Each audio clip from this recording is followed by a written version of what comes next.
अस्सलामु अलैकुम वरहमतुल्लाहि वबरकातुहू।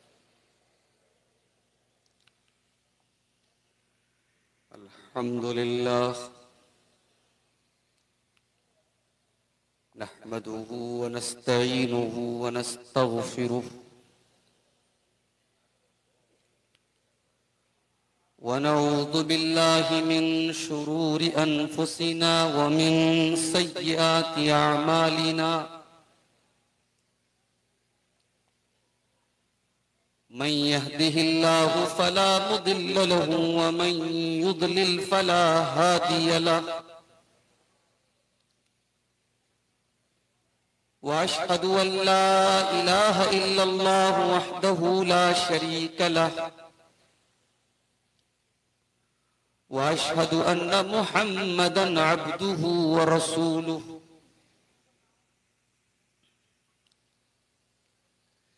या अय्युहल्लज़ीना आमनुत्तक़ुल्लाह हक़्क़ तुक़ातिहि वला तमूतुन्न इल्ला व अंतुम मुस्लिमून।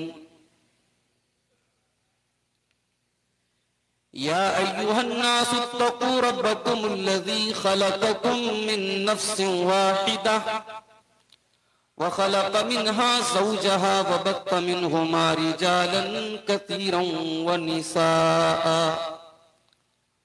वत्तक़ुल्लाहल्लज़ी तसाअलून बिही वल अर्हाम इन्नल्लाहा काना अलैकुम रक़ीबा। या अय्युहल्लज़ीना आमनुत्तक़ुल्लाहा व क़ूलू क़ौलन सदीदा युस्लिह लकुम अअमालकुम व यग़फिर लकुम ज़ुनूबकुम व मन युतिइल्लाह व रसूलहु फ़क़द फ़ाज़ फ़ौज़न अज़ीमा। अम्मा बाद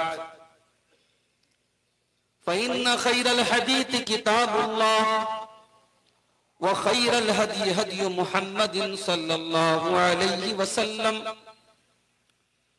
व शर्रल उमूरि मुहदसातुहा व कुल्ल मुहदसतिन बिदअह व कुल्ल बिदअतिन ज़लालह व कुल्ल ज़लालतिन फिन्नार।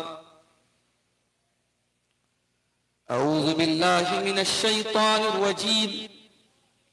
बिस्मिल्लाहिर रहमानिर रहीम।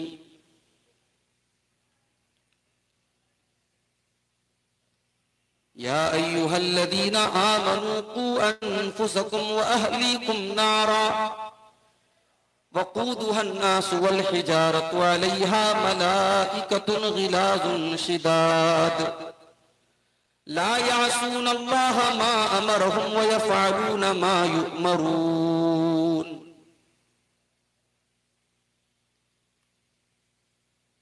सदर मोहतरम, स्टेज पर रौनक अफरोज मुअज़्ज़ज़ मोहतरम उलमाए किराम, जिम्मेदारान जमीयत व जमात, मोहतरम बुजुर्गों, नौजवान भाइयों, माओ और बहनों, प्यारे बच्चों,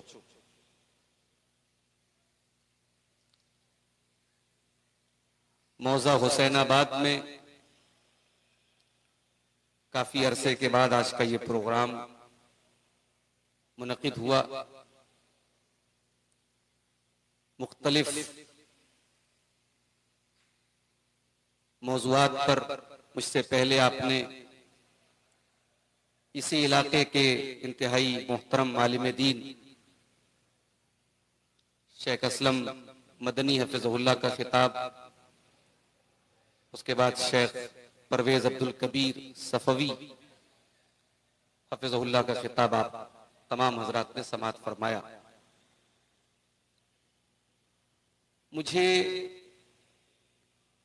जलसे के जिम्मेदारों ने किसी खास मौजू का उन्वान का मुकल्लफ तो नहीं किया था, मगर एक मौजू मैं समझता हूं कि उस मौजू पर जितनी भी बात की जाए, जितना भी बोला जाए कम है। और अभी जब मैं बनारस से हुसैनाबाद के लिए आ रहा था तो रास्ते में दो मनाजिर मैंने जो देखे, वो दो मनाजिर देखने के बाद मैंने मुनासिब समझा कि इसी मौजू पर आपके सामने कुछ बात की जाए। हमें से हर इंसान एक फैमिली से ताल्लुक रखता है। हम किसी के बेटे हैं, किसी के शौहर हैं, किसी के बाप हैं। हम एक फैमिली के मेंबर हैं, परिवार के सदस्य, एक खानदान के फर्द हैं। और हर इंसान अपनी फैमिली से प्यार करता है, अपने परिवार से मोहब्बत करता है।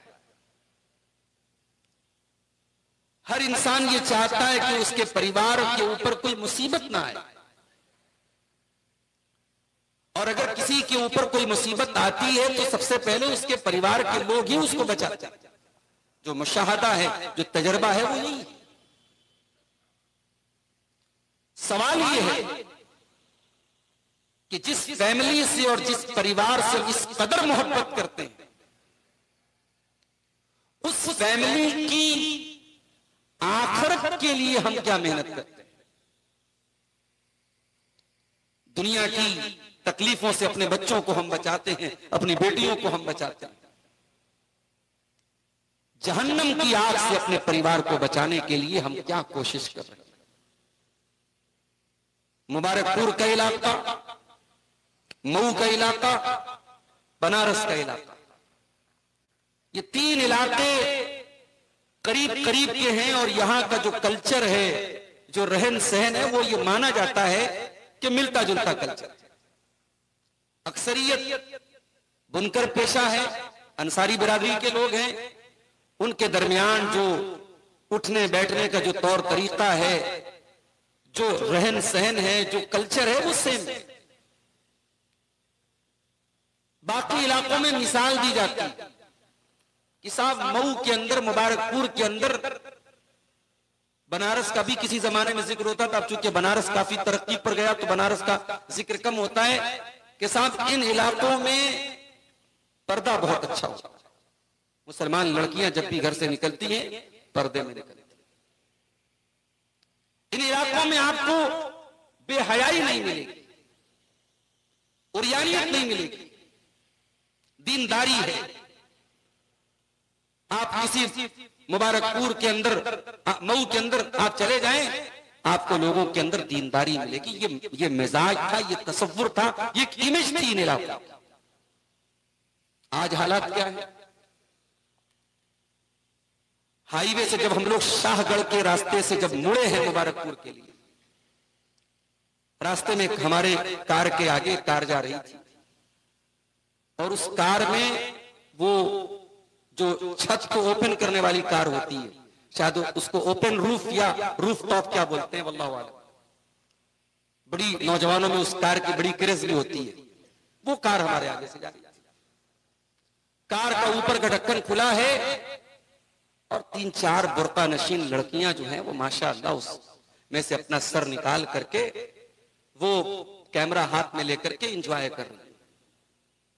उनका बुर्का और उनका लिबास ये बता रहा था कि साहब वो इसी इलाके की, मुबारकपुर के और आसपास के इलाके की हैं, और वो इस तरीके से राह चलते उस छत की रूफ में से अपना सर निकाल करके एंजॉय। कुछ आगे हम लोग और आगे बढ़े। जब मुबारकपुर में हम लोग दाखिल हुए तो एक भाई ने हमें बताया कि मौलाना यहां जो है वो फ्राई बड़ी मशहूर है, यहां लड़के लड़कियां फ्राई खाने के लिए आते हैं। मैंने देखा कि दर्जनों की तादाद में बुर्का नशीन लड़कियां निकल रही हैं। मैंने कहा यहां कोई मदरसा चल रहा है क्या? नहीं, बोले यही फ्राई की जगह, यहीं से फ्राई खा के निकल। ये अब आपके मुबारकपुर और मऊ की ये शनाख्त बन रही है। कुछ दिनों पहले मैं हैदराबाद गया, रात के तकरीबन 1-2 बजे दोस्तों ने कहा चलिए मौलाना आपको चाय पिलाते हैं। मैंने सोचा भी रात में कोई होटल खुला होगा, बाज होटल होते हैं हाईवे वगैरह पे 24 घंटे खुले रहते हैं, चाय पी लेंगे चलो। अब वहां एक होटल है बहुत बड़ा, नीलोफर होटल हैदराबाद में। मेरा ख्याल है रात के 1 बज रहे थे। आप आप यकीन करें, रात को 1 बजे जब मैं वहां पहुंचा हूं, वो जमघट है मर्दों का, औरतों का, नौजवान लड़कों का, लड़कियों का, और उसमें मोस्टली ज्यादातर मुस्लिम नौजवान लड़के, वो इलाका भी मुसलमानों का। ये इस कौम की हालत है मेरे भाई। मटर गश्ती करना, बेहतरीन खाने पकाने पर, खाने पीने की चीजों पर तवज्जो देना, घूमना फिरना, बेपर्दगी, बेहयाई, अब ये इस कौम की पहचान बनती चली जा रही है। सिर्फ मेट्रो सिटीज की बात नहीं है, सिर्फ बड़े शहरों की बात नहीं है। अब मऊ, मुबारकपुर, बनारस जैसे छोटे शहरों और कस्बों की भी जो नौजवान नस्ल है, जो लड़के हैं, जो लड़कियां हैं, बेहयाई के वो सारे जरासीम अब हमारी कौम के अंदर मेरे भाइयों हर जगह पाए जाते हैं। इन हालात को आप सामने रखिए और कुरान मजीद की वो आयत जो मैंने खुतबा मसनूना के बाद पढ़ी है, जरा उस आयत को आप देखिए। या अय्युहल्लज़ीना आमनू कू अनफुसकुम व अहलीकुम नारा वक़ूदुहन्नास वल हिजारतु अलैहा मलाइकतुन गिलाज़। ऐ ईमान वालो, अपने आप को जहन्नम की आग से बचाओ, अपने बच्चों को, अपने परिवार को, अपनी फैमिली को, अपने घर वालों को भी जहन्नम की आग से बचाओ। जहन्नम की आग दुनिया की आग से 70 गुना 70 गुना ज्यादा खतरनाक। अल्लाह के प्यारे नबी फरमाते हैं, सही मुस्लिम की रिवायत है कि जन्नत दुनिया की आग के मुकाबले में जहन्नम की आग 70 गुना ज्यादा खतरनाक। सहाबा ने कहा, अल्लाह के नबी, जलाने के लिए तो दुनिया की आग का। आपने फरमाया, हाँ काफी तो है, मगर अल्लाह ताला इससे 69 गुना ज्यादा उसके अंदर शिद्दत रखेगा, जहन्नम की आग। मेरे प्यारे साथियों, दिल पर हाथ रख करके बताओ, आपका बेटा, आपकी बेटी आपके सामने दुनिया की आग में जलने लगे, क्या आप गवारा करेंगे? अरे जलना तो बड़ी दूर की बात है, आपका बेटा, आपका बेटी, उसको हल्की सी चोट लग जाए, उसके सर पर चोट लग जाए, खून बहने लगे, माँ का कलेजा छलनी हो जाता है, बाप तड़प उठता है, बाप सिसक उठता है, अपने बच्चों से इतना प्यार करते हैं, अपने परिवार से इतना प्यार करते हैं। अल्लाह ताला उसी परिवार की, उसी फैमिली की मोहब्बत को याद दिला करके फरमाता है, या अय्युहल्लज़ीना आमनू कू अनफुसकुम व अहलीकुम नारा। ऐ ईमान वालो, जिस परिवार से तुम इतनी मोहब्बत करते हो, एक खरोट भी अपने बच्चों को तुम लगने नहीं देना चाहते हो, तुम्हारे बच्चे, तुम्हारे परिवार के लोग जहन्नम की आग में जले, क्या तुम ये गवारा करोगे? कू अनफुसकुम व अहलीकुम नारा, अपने आप और अपने घर वालों को जहन्नम की आग से बचाओ। और वो आग कैसी होगी? अल्लाह ने उस आग का हल्का सा नक्शा फरमाया, वक़ूदुहन्नास वल हिजारा। जहन्नम की आग पेट्रोल और डीजल से न जलेगी, वो कोयले से न जलेगी, वो लकड़ियों से न जलेगी। वक़ूदुहन्नास वल हिजारा, जहन्नम की आग में इंसान और पत्थर होंगे, अलैहा मलाइकतुन गिलाज़ुन शिदाद, और जहन्नम के जो दारोगा होंगे, जहन्नम के जो चौकीदार होंगे, वो बड़े सख्त किस्म के फरिश्ते होंगे। ला यासूनल्लाह मा अमरहुम, वो अल्लाह के किसी हुक्म की नाफरमानी नहीं करेंगे। व यफ़अलूना मा युअमरून, वो तो अपनी ड्यूटी पूरी करेंगे, वो जहन्नमियों को सजा देने में कोई रियायत नहीं करेंगे। मेरे अजीज साथियों, मेरे बुजुर्गों, मेरा आपसे भी सवाल है, मेरा अपनी जात से भी सवाल है कि अपने बच्चों को जहन्नम की आग से बचाने के लिए हम और आप क्या इंतजाम कर रहे हैं? इस आयत की तफसीर में हजरत अली कहते हैं, अल्लाह ने कहा अपने घर वालों को जहन्नम की आग से बचाओ। सवाल हुआ कैसे बचाएं? हजरत अली कहते हैं, अल्लिमूहुम व अद्दिबूहुम, अगर अपने बच्चों को, अपने परिवार को जहन्नम की आग से बचाना है, उन्हें दीन सिखाओ, उन्हें तरबियत, उनकी तरबियत करो, उन्हें अदब सिखाओ, उन्हें कुरान और सुन्नत सिखाओ, उन्हें दीन सिखाओ। जिस कदर उनके अंदर दीन सिखाओगे, उतनी उनकी तरबियत अच्छी। माफ करना मेरे भाई, बनारस से लेकर मऊ तक आज बुर्का नशीन लड़कियां घर से सर से पैर तक नकाब में निकलने वाली लड़कियां जब गलत काम करते हुए पकड़ी जाती हैं। अभी मुजफ्फरनगर का करंट वाकया आपने पढ़ा होगा, मीडिया में आया था। होटल पे रेड पड़ी है, स्कूल में पढ़ने वाली 9 की 10 की बच्चियां और लड़के लड़कियां पकड़े गए। उसमें तकरीबन 60-62 लड़के पकड़े गए गलत काम करते हुए। उसमें ज्यादातर बुर्का नशीन लड़कियां थी, नकाबपोश लड़कियां थी, मुसलमान घरों की। इसका मतलब ये हुआ वो लड़की घर से नकाब तो पहन के निकली, उसके माँ बाप ने उसे ये तो सिखा दिया कि तू बालिग हो गई, जवान हो गई, अब घर से निकलना है, तुझे नकाब में निकलना है। इस नकाब का मकसद उसने नहीं जाना, उसने दीन के नाम पे कुछ जाना ही नहीं। वो कॉन्वेंट में पढ़ती रही, स्कूल में पढ़ती रही, कॉलेज में पढ़ती रही, उसके पूरे सिलेबस में, पूरे निसाब तालीम में, पूरे एजुकेशन सिस्टम में कहीं दीन नहीं था। दीन के नाम पे क्या सिखाया गया? किसी हाफिज जी को, किसी मौलवी साहब को बुला करके रट्टू तोते की तरह कुरान पढ़ा दिया। उस लड़की ने कुरान तो पढ़ा, लेकिन कुरान को कभी समझने की कोशिश नहीं की। मेरे भाई, अगर उस लड़की ने कुरान को पढ़ा होता, ढंग से समझा होता, कुरान जहां ईमान वाली औरतों को पर्दे का हुक्म देता है, वही पर्दे का मकसद भी कुरान बताता है।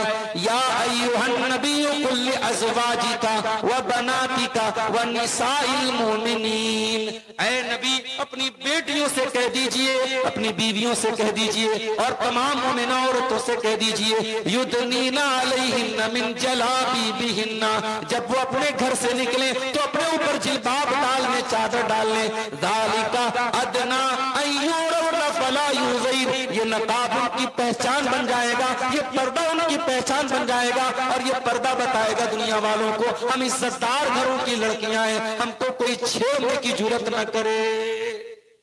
नकाब तेरी पहचान थी, नकाब तेरी शान थी, नकाब तेरा गुरूर था, मगर ऐ मुसलमान खातून, आज इस नकाब को तूने बदनाम कर डाला। आज नकाब पहनकर जब हम बेहयाई और हम जब बेशर्मी के मनाजिर देखते हैं, जब बनारस के बनिया बाग में मुसलमान लड़की नकाब पहन करके डांस करती है और सेल्फी स्टिक के जरिए सेल्फी लेती है, और जब हम मऊ की और मुबारकपुर की लड़कियों के, स्कूल में पढ़ने वाली लड़कियों के वीडियोस वायरल होते हैं, तब हमें अफसोस होता है कि ये नकाब, ये सिर्फ एक ट्रेडिशन के तौर पर, एक घर वालों के प्रेशर के तौर पर ये नकाब पहना गया है, वरना इस नकाब का मकसद इस मुसलमान लड़की को मालूम। और इसकी दलील ये है कि वही लड़की जो नकाब में निकलती है, जब शादी ब्याह का मौका आता है, शादी में खानदान के तमाम नौजवान लड़के वहां पे मौजूद होते हैं, बड़े बड़े जवान लड़के शादी के मौके पर घर में आ रहे हैं, और ये लड़की नकाब को छोड़ो, ये ऐसा ड्रेस पहन करके उसी शादी में मौजूद होती है कि इसके सर पे दुपट्टा तक नहीं होता, इसके जो है गरेबान पे दुपट्टा तक नहीं होता, इसका शरीर, इसका जिस्म नजर आता है।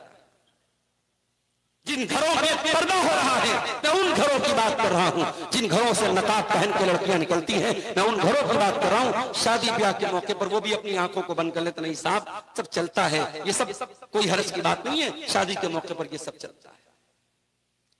अल्लाह के प्यारे नबी के दौर में नबी ने शादी की, नबी ने अपनी बेटियों की शादी की, सहाबा ने शादी की। कोई एक मिसाल ला के दे दो मेरे भाइयों कि नबी की घर की औरतों ने, नबी की बेटियों ने या सहाबियात ने कभी पर्दे से कोई समझौता किया हो, कभी शादी के मौके पर अल्लाह के नबी ने अलाउ कर दिया हो, इजाजत दे दी हो, परमिशन दे दी हो, चलो कोई मसला नहीं, शादी का मौका है। क्या शादी के मौके पर बेहयाई जायज हो जाती? मेरे भाइयों, अपने परिवार को जहन्नम की आग से बचाओ, और इसलिए जहन्नम की आग से बचाना जरूरी है कि कल हर इंसान ये चाहता है कि जन्नत में हम अपने फैमिली के साथ हैं। क्या हम और आप नहीं चाहते?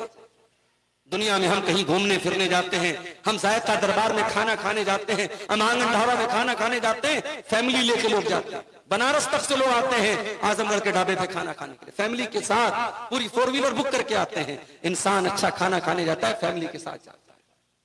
क्या हम नहीं चाहेंगे कल जन्नत की नेमतों का मजा भी हम फैमिली के साथ उठाएं? ये जन्नत में हम फैमिली के साथ कैसे रहेंगे जब हम भी नेकी के अमल और जन्नत में ले जाने वाला अमल करेंगे और हमारे परिवार के लोग भी अमल करेंगे। अल्लाह फरमाता है सूरह तूर के अंदर, वल्लज़ीना आमनू वत्तबअतहुम ज़ुर्रिय्यतुहुम बिईमानिन अलहक़ना बिहिम ज़ुर्रिय्यतहुम वमा अलतनाहुम मिन अमलिहिम मिन शै। जो लोग ईमान वाले हैं और नेक अमल करने वाले हैं और उनकी औलाद भी उनके नक्शे कदम पर चलने वाली है। ईमान वाले बनो तो ऐसे बनो, मोमिन बनो तो ऐसे बनो कि आपकी औलाद भी आपकी फरमाबरदारी करे, आपके नक्शे कदम पे चले। और आज भी ऐसे वालिदैन हैं मेरे भाई, ऐसे वालिदैन आज भी आपको मिल जाएंगे जो अपने बच्चे और बच्चियों के मामले में बड़े सेंसिटिव हैं, बड़े हसास हैं। अगर वो नमाजी हैं तो उनकी फिक्र है कि मेरे बच्चे भी नमाजी, अगर वो दीनदार हैं उनकी फिक्र कि मेरे बच्चे भी दीनदार हो, अगर माँ पर्दा करती है उसको फिक्र है कि मेरी बेटी भी पर्दादार हो। अल्लाह कह रहा है जब ईमान वाले और नेक अमल करने वाले उनकी औलाद उनके नक्शे कदम पे चलेगी, अल्लाह कहता हम जन्नत में उनकी फैमिली के साथ उनको मिला देंगे। वमा अलतनाहुम मिन अमलिहिम मिन शै, और हम माँ बाप की नेकी में कोई कमी नहीं करेंगे। अगर बच्चों का अमल माँ बाप के अमल से कमजोर भी है, कम दर्जे का भी है, अल्लाह बच्चों को अपग्रेड कर देगा और माँ बाप के दर्जे से मिला देगा और माँ बाप के अमल में कोई कमी नहीं करेगा। ये अल्लाह का इनाम है मेरे प्यारे साथियों। ये इनाम अगर आपको हासिल करना है तो अपने बच्चों की दीनदारी की फिक्र हमें और आपको करनी पड़ेगी। बेटी पैदा होती है, LIC वाले पहले आ जाते हैं। बेटी पैदा हो गई, बोझ आ गई घर में। बेटी जैसे जैसे बड़ी होती है, खानदान के लोग, रिश्तेदार लोग कहते हैं अरे भाई तुझे बेटी है, जेवर बनाना है, शादी करना है, लाखों का खर्च है, अभी से तैयारी है। बेटी का बाप, बेटी की माँ, जैसे जैसे बेटी बड़ी होती है उनके सीने का ऐसा लगता है कि उनके सीने का बोझ बढ़ रहा है, उनका टेंशन बढ़ रहा है, उनका ब्लड प्रेशर बढ़ रहा है। बेटी को आपने बोझ बना दिया। इन रस्मों रिवाजों के चक्कर में, इन शादी ब्याह के मौके पर होने वाले फजूल किस्म के दिखावे में, वल्लाह ये एक दिन के खाने के लिए और एक दिन की शान और शौकत के लिए और एक दिन की झूठी नाक के लिए लोग कर्जे लेते हैं, लोग जमीनें बेचते हैं, लोग सारी जिंदगी एक शादी करने के बाद फिर उसका कर्जा चुकाते रहते हैं, तब से दूसरी शादी करना। जिसको 4-5 बेटियां हो उसकी सारी जिंदगी गुजर जाती है उन बेटियों की शादी करने। जिसको अल्लाह ने दिया है उसको क्या फर्क पड़ता है, लेकिन जो बेचारा मिडिल क्लास का है, जो मजबूर है, जो गरीब है, समाज ने जो स्टेटस बना दिया, अब वो स्टेटस सिंबल बन गया है, अब वो नाक का मसला बन गया। अब लड़की की शादी है, लड़के की शादी, इतना जोड़ा कपड़ा जाएगा तो जाएगा। एक जमाना था मऊ मुबारकपुर की शादियां बड़े सादगी से हो जाती, अब वो सादगी धीरे धीरे खत्म हो गया। अब हर चीज में तकल्लुफ आ गया, तसन्नो, बनावट, शो ऑफ, हर चीज में हमें दिखावा करना है। हमारे घर मेहमान आए तो दस्तरखान पे इतने आइटम होना चाहिए, हर चीज में मेरे भाइयों हमने दिखावा करना। इस दिखावे के, इस मुखौटे की जिंदगी को खत्म करो, रियल लाइफ में जिंदगी गुजारो, रियल लाइफ में मत गुजारो। जो जिंदगी, जो हकीकत में हमारी हैसियत है, हमारे पास हैसियत नहीं है। हम 500 लोगों का खाना क्यों कर रहे हैं मेरे भाई?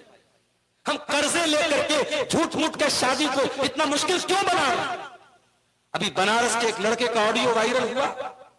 वो लड़का बनारस का रहने वाला है, उसकी फैमिली रहती है सूरत में। लड़का वहां पावरलूम चलाता है, काम करता है। लड़का हाफिज कुरान है, 31 साल की उसकी उम्र हो गई, रिश्ता लगे 3-4 साल हो गया। लड़के का बाप उसकी शादी के लिए, यानी शादी की तारीख मुतय्यन करने के लिए पहल नहीं कर रहा है। लड़का अपने माँ बाप को फोन करता है और वो फोन रिकॉर्डिंग वायरल हुई है, शायद आपको भी कहीं व्हाट्सएप पर सुनने में आई। उस लड़के ने, वो कोई बनावट नहीं, किसी सीरियल का ऑडियो नहीं, किसी फिल्म का ऑडियो नहीं है, वो रियल लाइफ का ऑडियो है। उस लड़के ने जो दर्द पेश किया है अपने माँ बाप के सामने, बनारस के खास लबो लहजे में, बनारस की जबान में, उसको सुनिए मेरे भाइयों तो आंखों से आंसू आ जाते। उस लड़के ने यही कहा अपने माँ बाप से कि मेरी शादी क्यों नहीं कर रहे आप? 31 साल मेरी उम्र हो गई, मुझे रातों में नींद नहीं आ रही है, रिश्ता लगा के आपने छोड़ दिया है, क्यों मुझे हराम काम की तरफ लेके जा रहे हैं आप? जिस तरीके से इंसान को खाने और पानी की जरूरत है, इंसान की जिनसी ख्वाहिशात में उसकी जरूरत है। आज कितने घरों में लड़के लड़कियां बालिग हो चुके हैं, शादी के काबिल हो चुके हैं, इन रस्म और रिवाज ने, इन झूठी नाक ने, इन झूठे चक्करों ने उनकी शादियों को मुश्किल बना के रखा है। और आज जब शादियां मुश्किल हो रही हैं तो हमारी और आपकी कौम के लड़के लड़कियां गलत रास्ता अपना रहे हैं। मेरे प्यारे साथियों, अपने बच्चों को अगर जहन्नम की आग से बचाना है, उनकी शादी भी वक्त पर कीजिए। अकीका का मसला लोग बहुत पूछते हैं, मौलवी साहब बच्चा बहुत बड़ा हो गया, अकीका कर सकते हैं कि नहीं? किसी बच्चे का इंतकाल हो गया, बाप ने अकीका नहीं किया, उसके बारे में पूछ रहे हैं कि मौलवी साहब मर गया, बच्चे का अकीका कर सकते हैं कि नहीं कर सकते? अकीका की बड़ी चिंता है तुझको, बेटा मर गया, मरने के बाद भी तुझे अकीका की टेंशन है। जो बेटे जिंदा हैं उन बेटों की तुम तरबियत कर रहे हो, उन बेटियों की तरबियत कर रहे हो तुम, उन बच्चों की सही वक्त पर शादी कर रहे हो तुम? अगर नहीं कर रहे हो तो ये ढकोसलेबाजी बंद करो मेरे भाई। सिर्फ अकीका करा देने से माँ बाप का हक अदा नहीं हो जाता। गार्जियन बनिए तो जिम्मेदार गार्जियन बनिए, बच्चों की तरबियत कीजिए। बच्चा कहां जा रहा है, बच्ची कहां जा रही है, आप यकीन करें, 5 टाइम की नमाज पढ़ने वाला और रात में तहज्जुद पढ़ने वाला बाप और रातों में अल्लाह की बारगाह में तहज्जुद पढ़ने वाली औरत, उनके घर की लड़कियां आज गैर मुस्लिम लड़कों के साथ इश्क माशका। जिन घरों में पर्दा है, जिन घरों में दीनदारी है, उन घरों की लड़कियां भी आज गलत रास्ते अपना रही हैं। ये पूरी कौम के लिए लम्हे फिक्रिया है। अभी हाल ही में मेरे पास एक फोन आया झारखंड से एक नौजवान का। वो रहता है कहां पे? राजस्थान के कोटा शहर में रहता है। कोटा शहर बहुत मशहूर शहर है, वहां मेडिकल की तैयारी करने के लिए लड़के लड़कियां जाते हैं। उस लड़के ने मुझे फोन किया, वो लड़का रो रहा था, जज्बाती था, आंखों से आंसू बह रहे थे उसके, जबान आवाज से पता लग रहा था बच्चा लड़का रो रहा है। उसने कहा मौलाना मैंने 6 महीना पहले इसी कोटा में एक लड़की को देखा था, मेडिकल की तैयारी करने के लिए वो लड़की आई, सर से पैर तक नकाब में थी। मेरा दिल खुश हो गया, चलो हमारी कौम की लड़कियां आज मेडिकल की तालीम पर्दे में रहकर हासिल कर रही हैं, मैं बहुत खुश हो गया। लेकिन मौलाना 1 हफ्ता पहले उसी बुर्का नशीन लड़की को मैंने देखा, उसका बुर्का भी उतर गया, उसका नकाब भी उतर गया और वो गैर मुस्लिम लड़कों के साथ कुल छर्रे उड़ा रही है। और जब मैंने जाकर के उससे पूछा कि तू तो मुसलमान लड़की थी, तू तो पर्दा करने वाली लड़की थी, तो अब वो अपने आप को मुसलमान कहने को भी तैयार नहीं है। ये हालात है हमारी कौम के। आज धनतेरस का त्योहार था, हमारे गैर मुस्लिम भाइयों के यहाँ एक रस्म है कि धनतेरस वाले दिन कुछ न कुछ जरूर खरीदारी करना चाहिए। आप बिहार में चले जाइए, वहां एक बड़ी तादाद में मुसलमान आपको मिल जाएंगे। मुसलमानों का यह मानना है कि आज के दिन हमें झाड़ू ही सही हमें खरीदना है। मुसलमान भी इस मान्यता में और इस रिवाज में अपने गैर मुस्लिम भाइयों के साथ साथ शामिल हैं। रांची के अंदर एक भाई ने भी बताया कितने मुसलमान छठ पूजा के मौके पर त्योहार मनाते हैं।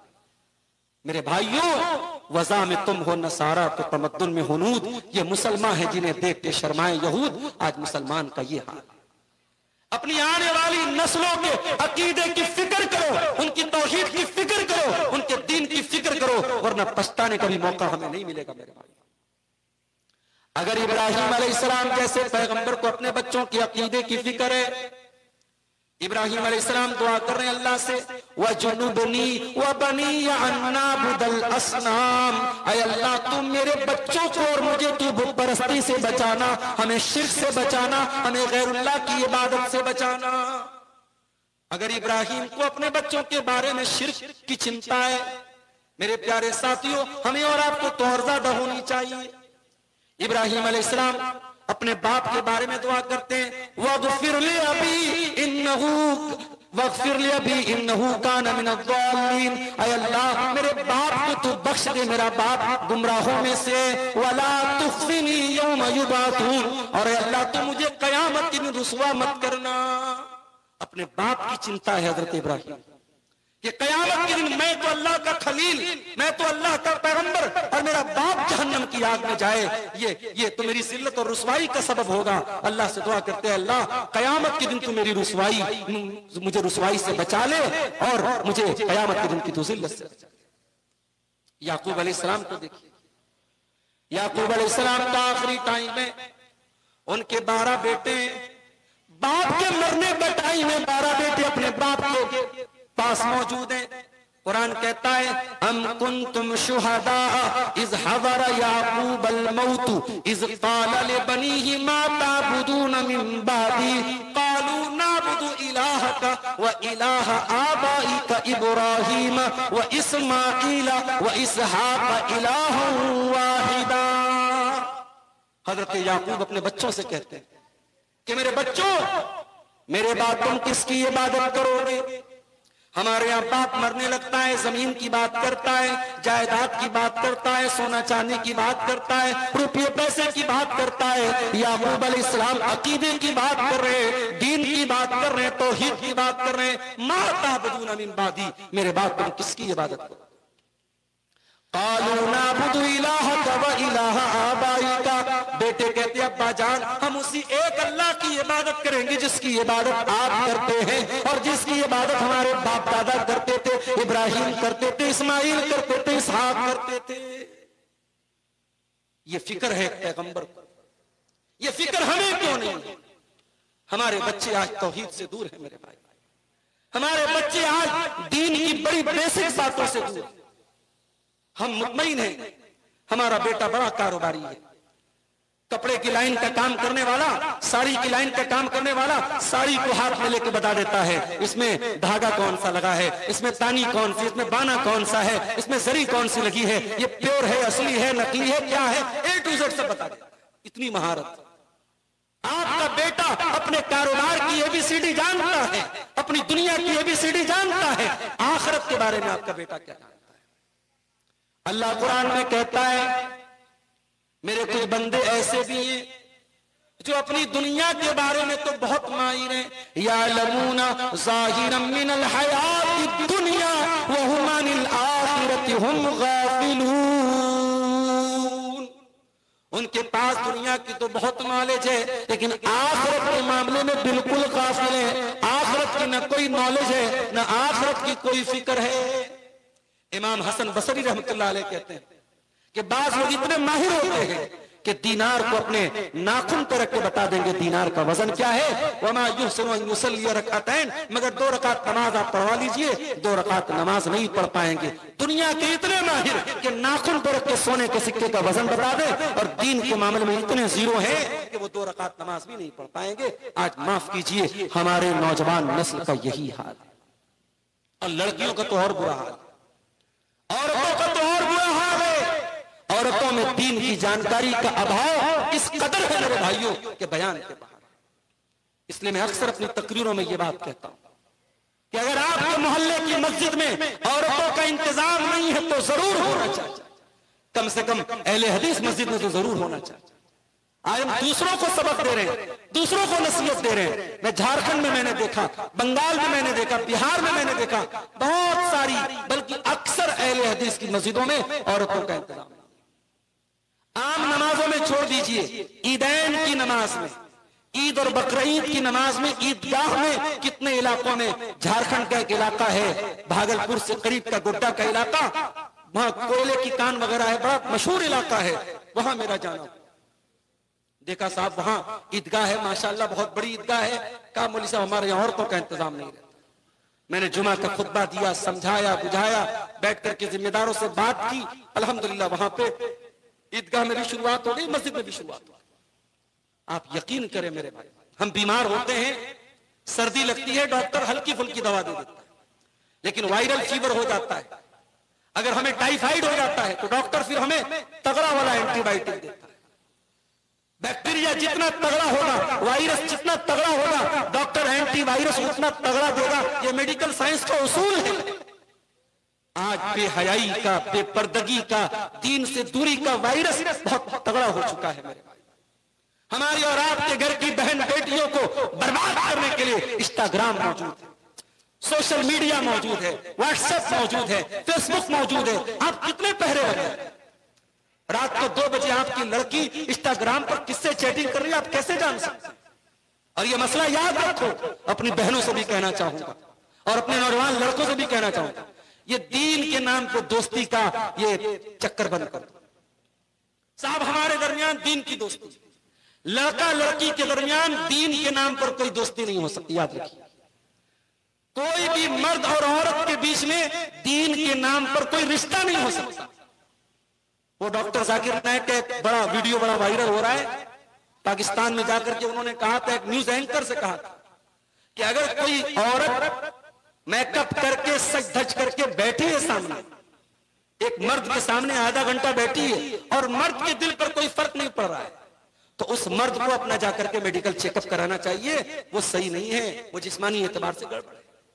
ये नेचुरल बात है, ये फैक्ट बात है, ये रियल बात है। अल्लाह ताला ने मर्द और औरत के दरमियान कशिश रखी है और इसीलिए अल्लाह के नबी फरमाते हैं, ला यख्लुवन्न रजुलुन बिइम्रातिन इल्ला वसालिसुहुम अश-शैतान। जब कोई मर्द और औरत अकेले में मिलते हैं, तन्हाई में मिलते हैं, तो तीसरा वहां शैतान होता है। मेरी बहनों याद रखना, इंस्टाग्राम पर आपको मैसेज करने वाला, फेसबुक पर आपको मैसेज करने वाला, व्हाट्सएप पर आपसे बातें करने वाला भी अगर लड़का है, अगर मर्द है और आप एक लड़की एक औरत हैं और आप उससे बातें कर रही हैं, तो नबी की ये हदीस वहां पर भी लागू हो रही है, इल्ला वसालिसुहुम अश-शैतान, तीसरा शैतान। अगर आपको ये लगता है लड़का बहुत दीनदार है, बहुत मुत्तकी है, बहुत परहेजगार है और मैं भी बहुत पर्दा करने वाली हूँ, मैं आलिमा हूँ, मैं फाजिला हूँ, वो लड़का अपने दौर का बहुत बड़ा आलिम है और मैं बहुत बड़ी आलिमा हूँ, अगर वो बहुत बड़ा अल्लामा और आप बहुत बड़ी आलिमा है, तब भी अल्लाह के नबी की हदीस यहाँ पर लागू होगी, इल्ला वसालिसुहुम अश-शैतान, तीसरा शैतान मौजूद है। हमारे नबी से ज्यादा पाक बास कौन हो सकता था मेरे भाई? हमारे नबी के पास औरतें आती थी, इस्लाम कबूल करती थी, बैत लेती थी। अल्लाह के नबी कभी उनसे मुसाफा नहीं करते थे, पर्दे की आड़ से बैत ले लेते थे। वो बैत करती थी, हम शिर्क नहीं करेंगी, हम चोरी नहीं करेंगी, हम ज़िना नहीं करेंगी, अपने शौहर की इताअत करेंगी, किसी पर बहतान नहीं लगाएंगी। वो बैत करती थी। अल्लाह के नबी कहते थे ठीक है, हमने तुम्हारी बैत को कबूल कर लिया। कभी नबी ने किसी औरत से मुसाफा, किसी गैर महरम औरत से मुसाफा नहीं। बड़े बड़े अल्लामा लोगों के वीडियो में देखता हूं, साहब कोई जवान औरत आई, उसके सर पे हाथ रख के प्यार से जो है उसको प्यार और एहतराम से उसको प्यार दे रहे हैं। क्या बदतमीजी, क्या बेहूदगी है। अगर आप बहुत बड़े आलिम हैं, बहुत बड़े अल्लामा हैं, वो जवान लड़की आपके लिए महरम नहीं हो जाएगी। जो महरम है वो महरम रहेगा, जो गैर महरम है वो गैर महरम रहेगा। अभी मऊ से मेरे पास एक फोन आया, एक साहब ने मसला पूछा, कहा कि शेख साहब एक मसला पूछना है। मैंने कहा क्या मसला है? कहा कि एक औरत उम्रा करने जाना चाहती है, उस औरत के शौहर का इंतकाल हो गया है और उसके बेटे तो हैं मगर बेटे अभी जाना नहीं चाहते, तो उस औरत की देवरानी जा रही है और देवरानी अपने बेटे के साथ जा रही है। तो जाहिर है कि जो देवरानी का बेटा जा रहा है वो औरत उसकी चची हुई, तो क्या चची के साथ वो लड़का जा सकता है उम्रा करने? मैंने कहा भाई चची जो होती है वो गैर महरम होती है, चची के साथ तो नहीं जा सकती। तो उन्होंने कहा कि शेख असद आजमी साहब ने भी यही फतवा दिया है। मैंने कहा बड़े बदतमीज आदमी, हमारे उस्ताद है, इतने बड़े आलिम है, उन्होंने फतवा दे दिया, बता दिया, फिर तुम मुझसे क्यों पूछ रहे हो? ये भी बहुत बड़ा मसला है। यानी आज मुसलमान का हाल ये है कि वो उलमा से मसला नहीं पूछता, वो गुंजाइश निकलवाता है, कहां से मुझे गुंजाइश मिल जाए, कहां से मुझे रास्ता मिल जाए। मेरे भाइयों, जो गैर महरम है वो किसी मौलवी के फतवे से, किसी मुफ्ती के फतवे से वो महरम नहीं हो जाएगा। जो गैर महरम है वो गैर महरम रहेगा, जो महरम है वो महरम रहेगा। हमारे यहाँ गैर महरम महरम का फर्क भी मिटता चला जा रहा है।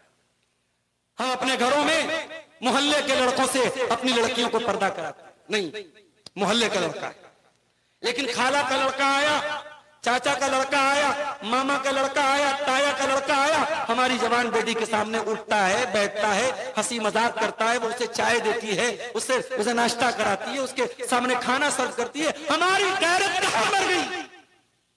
हमारी गैरत कहां मर गई? हमारी गैरत, हमें चुल्लू पर पानी में डूब मरना चाहिए कि हम अपने घरों में इस बेगैरती को प्रमोट कर रहे हैं, इस बेगैरती को बढ़ावा दे रहे हैं। माफ करना मेरे भाइयों, घर से औरत को पर्दे में निकाल देने से, नकाब में निकाल देने से पर्दे का हक अदा नहीं होता। आपको घर के अंदर होने वाली बेहयाई को भी रोकना पड़ेगा। और मेरा सर्वे ये बताता है, मेरा अपना साथी तजर्बा ये बताता है कि आपस के रिश्तों में पाई जाने वाली बेहयाई गैर मुस्लिमों के मुकाबले में मुसलमानों में ज्यादा है। गैर मुस्लिमों के यहां मामा की लड़की को बहन मानते हैं, चाचा की लड़की को बहन मानते हैं, ताया की लड़की को बहन मानते हैं। वो उनके यहाँ और बेहयाई हो रही है, मगर मामा चाचा ताया की लड़की के साथ वो डरते हैं, वो बहन मानते हैं। हमारे यहाँ चूंकि बहन मानते भी नहीं और बहन है भी नहीं, तो हमारे यहाँ ये जो रिश्ते कजिन सिस्टर और ब्रदर के जो रिश्ते हैं, इन रिश्तों में बड़ी लापरवाही। मैं अपनी बहनों से कहना चाहूंगा, अपने भाइयों से कहना चाहूंगा, गार्जियन बनो तो हजरत जकरिया के जैसे गार्जियन। मरियम पैदा हुई, मरियम की मां का इंतकाल हो गया, खाला का भी इंतकाल हो चुका है। मरियम की परवरिश उनके खालू हजरत जकरिया अलैहिस्सलाम के हाथ में आई। वह कफ़लहा जकरिया, अल्लाह ताला ने मरियम की परवरिश हजरत जकरिया अलैहिस्सलाम के हवाले कर दी। जकरिया कौन है?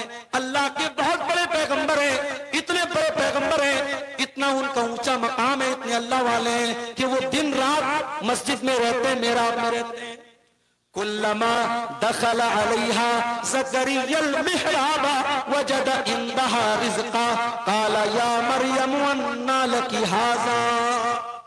मरियम मस्जिद में रहती हैं, खालू जान उनकी परवरिश कर रहे हैं। जब जब हज़रत ज़करिया अलैहिस्सलाम मस्जिद में आते हैं, क्या देखते हैं? अनार का मौसम नहीं है और अनार मौजूद है, सेब का मौसम नहीं और सेब मौजूद है, आम का मौसम नहीं और आम मौजूद है, बेमौसम के फल हजरत मरियम के पास मौजूद है। काला या मरियम अन्ना लकी हाज़ा, पूछने कि ऐ मरियम, ऐ मेरी बच्ची, ये फल तेरे पास कहां से आया? ओ लोगो, ओ माँ, ओ अपने बच्चों के गार्जियन हजरात, वालिदैन हजरात, अपनी बेटी से क्यों नहीं पूछते? तेरे पास मैंने 10,000 का मोबाइल दिलाया था, ये आईफोन तेरे पास कहां से आया? मैंने 500 रुपए का पर्स दिलाया था, ये 2000 का पर्स तेरे पास कहां से आया? ये महंगी घड़ी तेरे पास कहां से आई? ये सोने की चेन तेरे पास कहां से आई? मैं तो तेरे मोबाइल पर रिचार्ज नहीं करवाता, ये कौन तेरे मोबाइल पर रिचार्ज करवा रहा है? ओ लोगो, मरियम के खालू सबक दे रहे हैं कि अगर आप किसी बच्ची के बाप है, आप किसी बच्चे की माँ है, तो तरबियत का हक अदा कीजिए, गार्जियन होने का हक अदा कीजिए।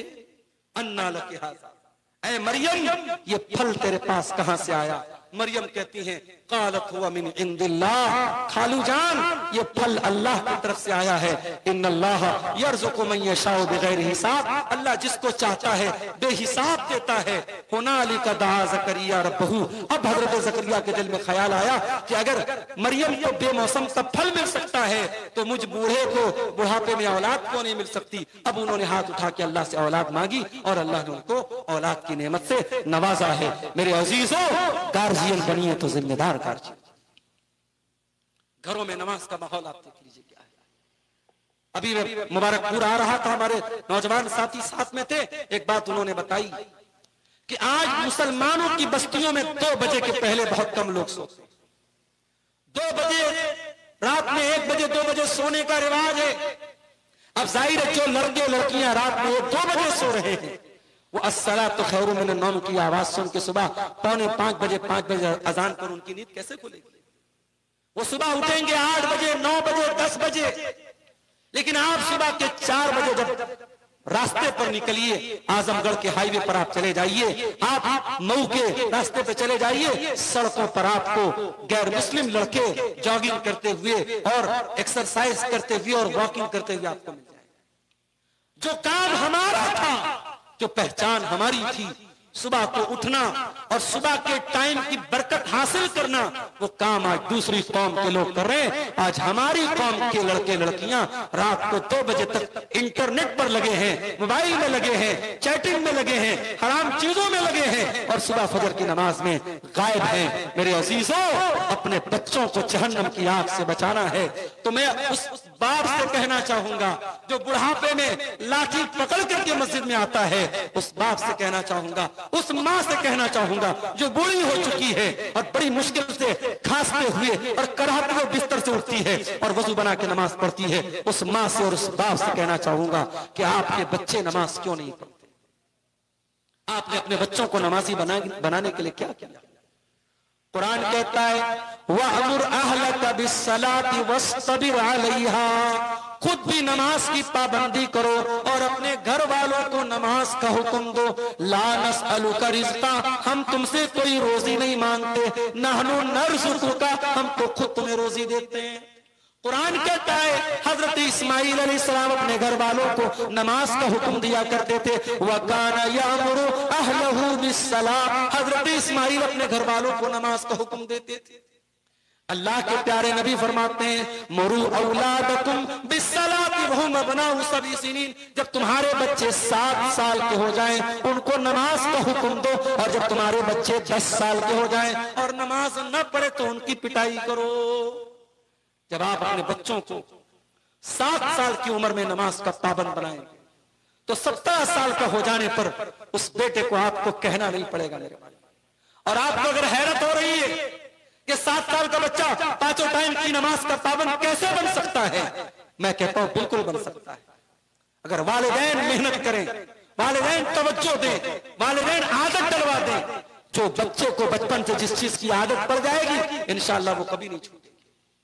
अभी मुंबई के अंदर 6 साल के लड़के ने, 6 साल का बच्चा कितना बड़ा होता है भाई, 6 साल के बच्चे ने 11 महीने के अंदर कुरान को पूरा हिफ्ज कर लिया। अल्लाह ताला बच्चों को दिमाग भी देता है ऐसा, माँ बाप की मेहनत, उस्ताद की मेहनत, 11 महीने में 6 साल का बच्चा अगर कुरान का हाफिज बन सकता है तो आपका बच्चा, आपकी बच्ची, अगर आप मेहनत करें, तवज्जो दें, 7 साल से लेकर के 10 साल के बीच का बच्चा अगर उसको नमाज की ऐसी पाबंदी डलवा दें कि जाड़ा हो, गर्मी हो, बरसात हो, आपका बच्चा नमाज की पाबंदी करे तो कल जब वो 17 साल का हो जाएगा, 18 साल का हो जाएगा, आपको कहना नहीं पड़ेगा, आपका बेटा ऑटोमेटिक मस्जिद में जाएगा। मेरे भाइयों, दुनिया के सामने मुत्तकी बनना ये आसान काम है, अपनी फैमिली के बीच में मुत्तकी बनना ये मुश्किल काम। इसीलिए अल्लाह कुरान में सूरह तूर में कहता है जब जन्नती जन्नत में जाएंगे और जन्नतियों को अल्लाह ताला जन्नत में दाखिल करेगा तो जन्नती कहेंगे कालू इन्ना कुन्ना क़ब्लु फी अहलिना मुश्फिकीन, हम दुनिया में अपने घर वालों के बीच में, अपनी फैमिली के बीच में, अपने परिवार के बीच में अल्लाह से डरा करते थे, अल्लाह से डरने वाले थे। हम अपनी फैमिली के बीच में अल्लाह से डरने वाले। हजरत उमर बिन अब्दुल अजीज रहमतुल्लाह अलैह का वाकया अभी नजरों से गुजरा। जब हजरत उमर बिन अब्दुल अजीज खलीफा हुए, रात भर सारे कागजात वगैरह की कार्रवाई करने में और जिम्मेदारों को उनका ओहदा देने में निकल गया। फजर की अजान हो गई। हजरत उमर बिन अब्दुल अजीज रहमतुल्लाह अलैह ने फजर की नमाज पढ़ी, घर आए, बिस्तर पे जाने लगे। उनका 17 साल का लड़का जिसका नाम अब्दुल मलिक बिन उमर था, हजरत उमर बिन अब्दुल अजीज का बेटा, 17 साल का बेटा, बेटे का नाम था अब्दुल मलिक। बेटा कहता अब्बा जान क्या इरादा है? कहा बेटा पूरी रात गुजर गई, तेरा बाप पूरी रात जाग गया, उरीदु अन अग़फ़ुवा, अब मैं थोड़ी देर आराम करने जा रहा हूं, थोड़ी देर सुस्ताने जा रहा हूं। बेटा कहता अब्बा जान अभी तो बहुत सारे लोगों को हक देना बाकी है, अभी तो बहुत सारे मजलूम लोग हैं जिनको हक दिलाना बाकी है। अरे अब्बा जान ये काम किए बगैर आपको नींद कैसे आएगी?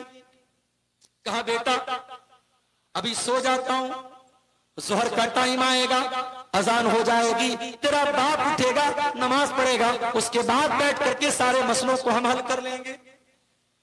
बेटा कहता अब्बा जान मैं यज़मन लकल हयात, अय अब्बा जान इस बात की गारंटी कौन लेगा कि आप जोहर की नमाज तक जिंदा रहेंगे? कहा कि हाँ बेटा इस बात की गारंटी तो मेरे पास नहीं। कहा कि अब्बा जान आप मुसलमानों के अमीरुल मोमिनीन हो चुके हैं, खलीफा हो चुके हैं, कितने मजलूम हैं जो इंतजार में हैं, खलीफा आए मेरे मसले को हल कर दे, मेरी जायदाद पर किसी ने नाजायज कब्जा किया है, मेरे घर पर किसी ने नाजायज कब्जा किया है, आकर के मेरा हक मुझे दिला दे।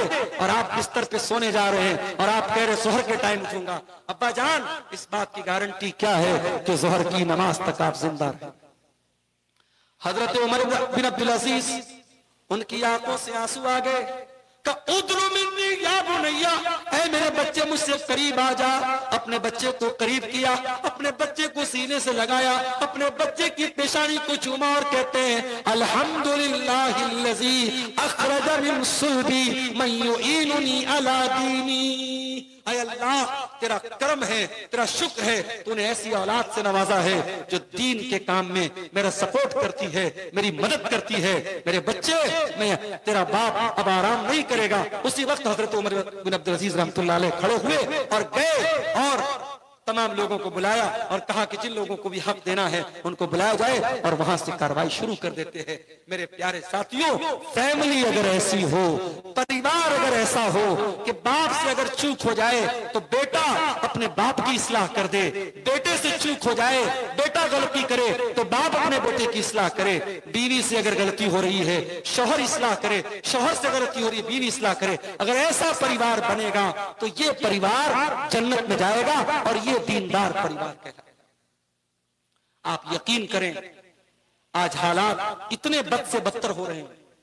अभी एक खातून का फोन आया मऊ से, 10 साल हो चुके हैं शादी के, एक 9 साल का बेटा भी है। कहती है मौलाना साहब, मेरे शौहर मुझसे दूर रहते हैं, 3-3, 4-4 महीने मुझसे दूर रहते हैं, दूसरी औरतों के साथ उनके ताल्लुकात हैं, मैं बहुत परेशान हूं, मुझे कोई दुआ बता दीजिए, कोई ऐसी चीज बता दीजिए, पानी में पड़ के अपने शौहर को पिला दूं, खाने में पड़ के अपने शौहर को खिला दूं, मेरे शौहर राह रास्त पर आ जाएं, मेरे शौहर फिर से मुझसे मोहब्बत करने लगे। कहती है कि मैं अपने शौहर के हुकूक में कोई कमी नहीं करती हूं, लेकिन आज मेरा शौहर मुझे छोड़ करके हराम रिश्तों की तरफ जा रहा है, नाजायज औरतों की तरफ जा रहा है। मैंने कहा मेरी बहन, तेरे शौहर को तेरी दुआ और तेरी दुआ पड़े हुए पानी की जरूरत नहीं है, तेरे शौहर को जूते और चप्पल की जरूरत है। तेरे शौहर पर कोई जादू नहीं हुआ है, कोई किसी ने मंत्र नहीं पड़ा है, तेरे शौहर पर शैतान हावी है। जो शौहर अपनी बीवी को छोड़कर नाजायज रिश्तों की तरफ जा रहा है और बीवी को बाकायदा धमकी दे रहा है और बीवी को उल्टे मार पीट रहा है, और ऐसे शौहर पर बीवी बेचारी इतनी अल्लाह वाली है कि वो दुआ पूछ रही है, मौलवी साहब से कोई दुआ बता दीजिए, मैं पढ़ के दम कर दूं। ऐसी बहनों को मेरा यही जवाब है कि उसे पढ़ करके दुआ पढ़ करके पानी पीने की जरूरत देने की जरूरत नहीं है, उसको जूते और चप्पल से मारने की जरूरत है। आज एक्स्ट्रा मैरिटल अफेयर आम होते जा रहे हैं, नाजायज रिश्ते आम होते जा रहे हैं। हम तो यहां उन नौजवानों की फिक्र कर रहे हैं जिनकी शादी नहीं हुई है कि उनकी शादी करा दी जाए और वो ज़िना से बच जाए, मगर वल्लाह कितने परिवार आज बर्बाद हैं। शादीशुदा औरतें और शादीशुदा मर्दों के गलत हरकतों की वजह से आज ये ज़िनाकारी और बदकारी उन घरों में भी आ रही है जहां शादी हो चुकी है। वजह क्या है? वजह यही है कि शौहर बीवी एक दूसरे के रिश्ते की नजाकत को नहीं समझ रहे। न शौहर ये समझ रहा है कि ये बीवी मेरे निकाह में आई है, मेरे लिए हलाल है, किसी और के साथ ये रिश्ता मेरे लिए जायज नहीं है, और न बीवी ये समझ रही है कि मैं अपने आप को इस तरीके से मेंटेन करके रखूं कि मेरे शौहर की नजरें कहीं और न जाएं। दोनों एक दूसरे के हुकूक का ख्याल रखें, एक दूसरे के बारे में अल्लाह से डरे तो शायद ऐसी नौबत ना आए। मगर मेरे साथियों, आज इसी समाज में हम देखते हैं एक्स्ट्रा मैरिटल अफेयर भी सामने।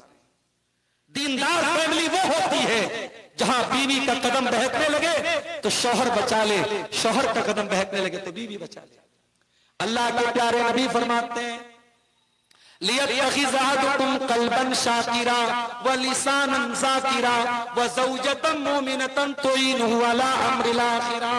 ओ लोगों, तुम्हें अगर खजाना बनाना है तो 3 चीजों को खजाना बना लो। एक अपने सीने में अल्लाह का शुक्र अदा करने वाला दिल पैदा कर लो, एक अपने मुंह के अंदर अल्लाह का जिक्र करने वाली ज़बान पैदा कर लो।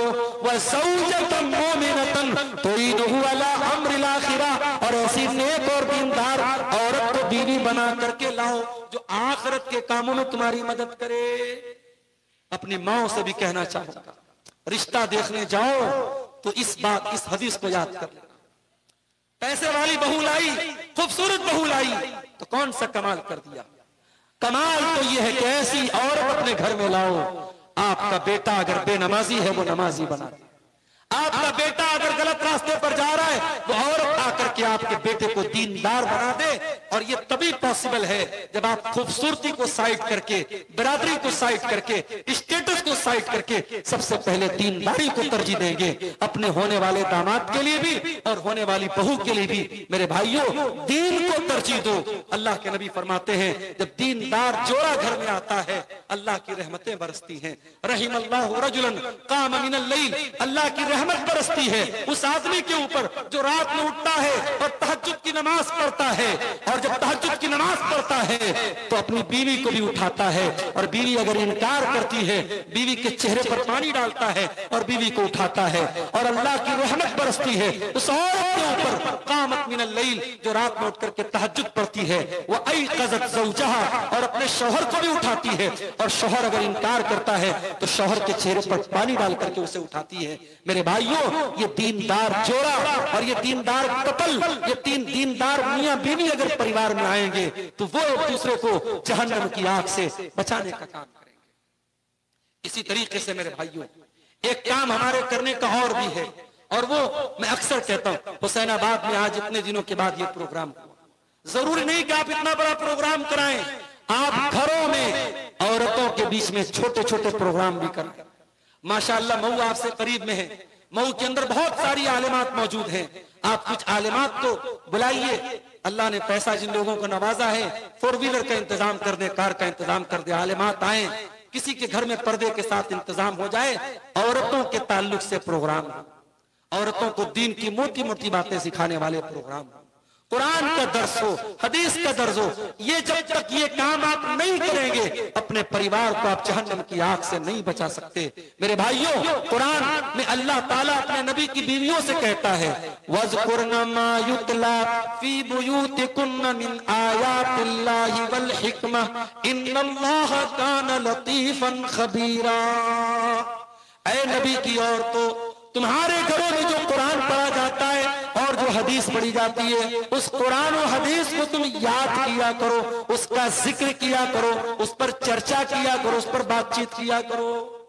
हमारे यहाँ सास बहू में, देवरानी जेठानी में, ननद और भाभी में सीरियल पर बातें होती हैं, इंस्टाग्राम पर बातें होती हैं, सोशल मीडिया के मुतालिक बातें होती हैं। हमारे घर का माहौल ऐसा हो, दीन पर बातें हो, मसले मसाइल पर बातें हो, आखिरत पर बातें हो, एक दूसरे को जहन्नम की आग से कैसे बचाया जाए इस पर बातें हो। और ये तभी मुमकिन है जब घर घर में कुरान और हदीस का दर्स हो। ये काम मेरे प्यारे साथियों हमें और आपको करना पड़ेगा। इसी तरीके से अगर अपने घर वालों को जहन्नम की आग से बचाना है, एक काम हमें और करना पड़ेगा। अपने बच्चों को बचपन से हमें अच्छे अखलाक सिखाने पड़ेंगे। अच्छे अखलाक, जिसको हम कहते हैं मोरल वैल्यूज। आप अपने बच्चों को अखलाक क्या सिखा रहे हैं? आपके घर में क्या माहौल है कि कोई बच्चा किसी को देखे तो सलाम करे? क्या ये माहौल है? आपके घर में क्या माहौल है? लड़की जवान हो गई तो किसी गैर महरम के सामने न जाए, ये माहौल है आपके घर में? अखलाक सिखाओ मेरे भाई। अपने बच्चों को आपने कितनी दुनिया की नेमतें दे दी, मार्बल का घर दे दिया और घर में एसी और कूलर लगा दिया, ये मैटर नहीं करता। मैटर ये करता है आपने अपने बच्चों को कितनी दीन की तालीम दी, कैसी तरबियत दी, कैसा अखलाक। मेरे नबी ने अपनी बेटियों को महल में नहीं रखा। मेरे नबी 4 बेटियों के बाप थे। मेरे नबी ने अपनी बेटियों को महल में नहीं रखा। मेरे नबी के कमरे तो बड़े छोटे छोटे कमरे थे मेरे भाई। इमाम हसन बसरी कहते हैं, मैं अल्लाह के नबी के कमरों में दाखिल हुआ जायजा लेने के लिए, देखने के लिए, तो हाथ उठाया तो मेरा हाथ नबी के मकान की छत को टच कर गया। यानी नबी के मकान की छत भी ज्यादा नहीं थी, मिट्टी का फर्श था, खजूर के तने के पिलर थे, खजूरों का छप्पर था। बड़े मामूली से कमरों में नबी की बेटियों ने, नबी के अहले बैत ने, नबी की बीवियों ने जिंदगी गुजारी है मेरे भाई। मेरे नबी ने अपने घर वालों को, अपनी फैमिली को, अपने परिवार को दुनिया का तो सुख चैन नहीं दिया, मगर हाँ आखिरत के मामले में कभी कॉम्प्रोमाइज नहीं किया। एक ऐसा मौका आया था, अल्लाह के नबी अपनी बेटी से मिलने, अपने सबसे छोटी बेटी हजरत फातिमा से मिलने के लिए जाते हैं। सही बुखारी की रिवायत है, हजरत फातिमा से मिलने के लिए आप गए और दरवाजे से आप वापस चले आए। हजरत फातिमा को पता चला, मेरे अब्बा जान आकर के वापस चले गए। हजरत फातिमा ने फौरन हजरत अली को भेजा। हजरत अली आए, आए अल्लाह के नबी क्या बात है, आप हमारे दरवाजे से आकर के वापस क्यों चले गए, क्या गलती कर दी, क्या गुस्ताखी कर दी। आए अली, जब मैं अपने बेटी से मिलने के लिए गया, रअयतु अला बाबिहा सित्रम वशया, मैंने देखा कि मेरी बेटी के दरवाजे पर एक बड़ा डिजाइनदार, जिसके ऊपर तस्वीरें बनी है, डिजाइन बना है, अपनी बेटी के दरवाजे पर मैंने ऐसा पर्दा देखा है। अल्लाह, आज हालात ये है, दीनदार घरों की बात कर रहा हूं, लड़की शादी होती है और दुल्हा दुल्हन की जो फोटो होती है उसको बाकायदा फ्रेम लगा के कमरे में सजाया जाता है। लड़की अपने शौहर के साथ घूमने जाती है और वहां जाने के बाद बेपर्दगी वाले फोटोज अपने स्टेटस पर लगाती है, तो पूरा खानदान देखता है। लोग कहते जाने दो भाई, शादी हुई है, एंजॉय कर, ये एंजॉय करने दो के नाम पर अपने बच्चों और बच्चियों के बारे में हम कितनी बेहयाई और बेगैरती को बर्दाश्त कर रहे हैं। मेरे भाइयों, इस पर हमें और आपको गौर करने की जरूरत है। इस्लाम में एंजॉयमेंट मना नहीं है, इस्लाम में एंटरटेनमेंट मना नहीं है। नबी ने अपनी बीवियों के साथ एंजॉयमेंट किया है, नबी ने अपनी बीवियों के साथ एंटरटेनमेंट किया है, मगर एंटरटेनमेंट की एक सीमा होती है, एंजॉयमेंट की एक हद होती है। इस्लाम ने एंजॉयमेंट और एंटरटेनमेंट को भी ऐसा नहीं कि आपको आजाद कर दिया है कि जो चाहे खाओ, जो चाहे पियो, जहां चाहे चले जाओ, नहीं। एंजॉयमेंट और एंटरटेनमेंट के नाम पर भी आपको हलाल दायरे के अंदर रहना है, आपको हराम के अंदर नहीं जाना है। नबी ने अपनी बेटी के दरवाजे पर एक ऐसा पर्दा देखा जिस पर डिजाइन बना था। आपने कहा, ऐ अली, मैं फातिमा का बाप हूं, मैं फातिमा का बाप हूं, माली वली दुनिया, जब मैंने दुनिया में कुछ नहीं बनाया, जब मैं दुनियादार नहीं हूं, मैंने दुनिया से अपना दिल नहीं लगाया, तो मेरी बेटी कब से दुनियादार बन गई। ऐ अली, जाओ और मेरी बेटी से कह दो कि उस पर्दे को निकाल दे और मदीना की किसी गरीब फैमिली में जिसको उसकी जरूरत हो दे दे। मेरी बेटी के घर पे वो पर्दा अब मुझे नजर नहीं आना चाहिए। मेरे प्यारे साथियों, ये तरबियत की थी जनाब मोहम्मद रसूलुल्लाह सल्लल्लाहु अलैहि वसल्लम ने अपनी बेटियों की। ये तरबियत हमें और आपको भी करने की जरूरत है। मैं मना नहीं करता, अपने बच्चों को आप अच्छा खिलाएं, अच्छा पहनाएं, उससे कोई मना नहीं करेगा, मगर हाँ, ये सेकेंडरी चीज है। असल चीज ये है कि आप अपने बच्चों की आखिरत के बारे में सोचें। मेरे भाई, अल्लाह के नबी रात में उठते थे, तहज्जुद की नमाज के लिए अपनी बीवियों को उठाते थे। कभी ऐसा भी होता था, हजरत आयशा सो रही हैं, अल्लाह के प्यारे नबी तहज्जुद की नमाज पढ़ रहे हैं, आपने तहज्जुद में तो नहीं उठाया, लेकिन जब वित्र की नमाज का टाइम आया, आपने कहा कूमी फाउतरी, आयशा उठो, चलो तुम वित्र की नमाज पढ़ो। मेरे भाइयों, जब नेकी का काम करें, जब दीन का काम करें, अपने परिवार को शामिल करें, ये इस्लाम हमें सिखाता है। आज इस बात की जरूरत है। बच्चों के लिए आज हम इन्वेस्टमेंट करते हैं, कोई LIC की पॉलिसी ले रहा है, कोई बैंक में FD करा रहा है, हराम रास्ते अपना करके हम बच्चों का फ्यूचर बना रहे हैं, बच्चों का भविष्य बना रहे हैं।